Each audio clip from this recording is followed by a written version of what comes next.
welcome, I'm Sandy, and today I want to introduce you to some fun new virtual backgrounds that I've been working on. I've been trying to get this video done for quite a while now, and so let's just get right into it. Now, if you, like me, have been doing a lot of video meetings lately, you are probably already aware of the virtual backgrounds that are available in platforms like Zoom or Teams. These are a lot of fun to use, especially if you feel like your office or your kitchen are not quite camera ready yet, or maybe you kind of wish that you were able to be somewhere else. You can also add your own videos and photos, and you can use those as your background, and that is so much fun. Being an illustrator, I really like the look of live action over animation, and so I started thinking that I could make my own backgrounds. And then I thought how much fun it would be if some of us crafters and card makers had some backgrounds that we could color up and customize and personalize and make our own. And so I created a few backgrounds, and of course naturally I started with the craft room.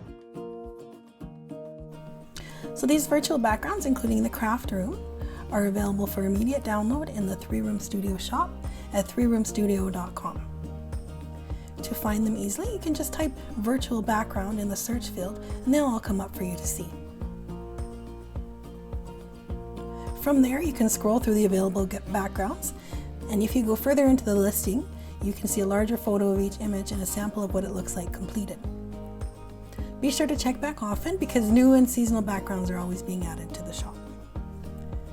Once you've downloaded the digital file, you can print it out and color it, or there's also a transparent version so you can color digitally using an application like Procreate or Photoshop. And there'll be more on that in another video.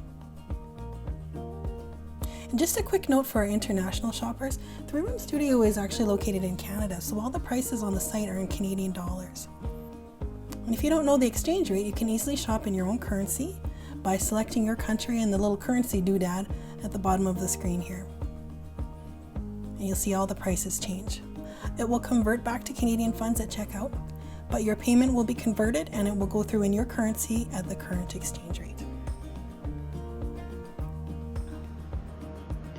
So these are a couple samples of backgrounds that I have printed out and colored. There's an office background, and then there's also one I did at Halloween, a witch's parlor. This one, I printed them fairly large, about 9 3/4 by 5.5 inches. And I apologize for the lighting in here. I'm running out of daylight, and I've been trying to get this done for a long time, and I'm just trying to power through. So anyway, this one, the office background, I colored. I took a photo and I sent that photo to my friend Karen to use. And there she is in her virtual office. And with this one, I'm also going to do a bit more work on this, and I'm going to send it to her in the mail as a card, but I just wanted to use it for this video first. I did the same thing with this coffee shop background, which I used to create a birthday card for a coffee-loving friend. I just took a photo of the background before adding the details like the lady with the giant coffee mug and the birthday blend lettering. The backgrounds are all sized in a 16 by 9 format, and as you can imagine, they have plenty of other uses besides virtual backgrounds. Since they're so wide, they could also be used as backgrounds for slimline cards like I did here, or they're illustrated in such a way that the image can be trimmed or added to fit more of a standard card size. But for the purpose of this video, we're going to stick to how to prepare and use them for virtual backgrounds. Again, there are many applications to resize photos, but since I take most of my photos with my phone, I happen to like InShot for this, so that's what I'll show you here. But it works similar on many other applications. If you're really good at taking photos, you may not even need to do this step. Here I've opened up InShot, and I'm going to tell it that I want to create a new photo, and I select the photo that I want to use for my phone. The photo is then inserted into a square canvas, but that's not the shape that I want. So I tap on canvas, and I'm given a number of different sizes for various applications. The one that I want is 16 by 9, so I'll tap on that one, and you'll see that it changes the canvas to the correct proportions. When I take my photo, I include the surface that the image is sitting on, so I have lots of room to adjust. I can just use my fingers to pinch and zoom and adjust until it looks good to me, and then I tap on the check mark to lock it in. Then tap on the square with the arrow to save it in my photos. And so now the image is ready to send to my computer or to select off my phone if I'm using the app on my phone.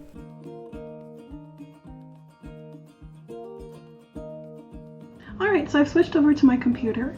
I'm going to show you how to choose a virtual background, and how to add your own.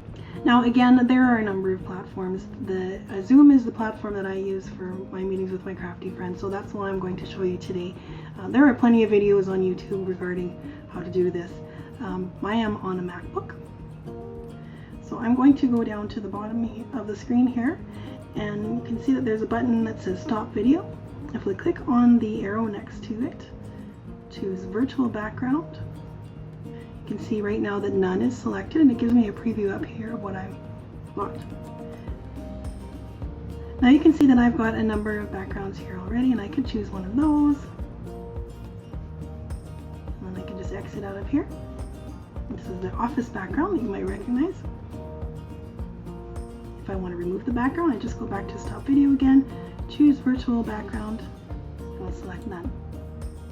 Now if I wanted to add my own background, I will click here on the plus sign, Add Image or Video, so Add Image. I'm going to select it from my folders, and exit out of here again. There we go. And now once that you've put it in your library, it's there for you to use next time. So there you have it, how to use the new virtual backgrounds from ThreeRoomStudio. As I said, we'll be showcasing them a little bit more moving forward, maybe showing you how to do a little bit of digital coloring using the images, and also how to stamp your own backgrounds. So please do come back, and if you haven't already, please feel free to like and subscribe and to the channel and all that. And please tell me in the comments if you use virtual backgrounds in your meetings, and are there any virtual backgrounds that you would like to see? I appreciate every single comment, and I look forward to seeing what you create. As usual, there are links in the description below for anything that was used in this video. I hope you have a wonderful day, and thank you so much for spending this time with me. Bye!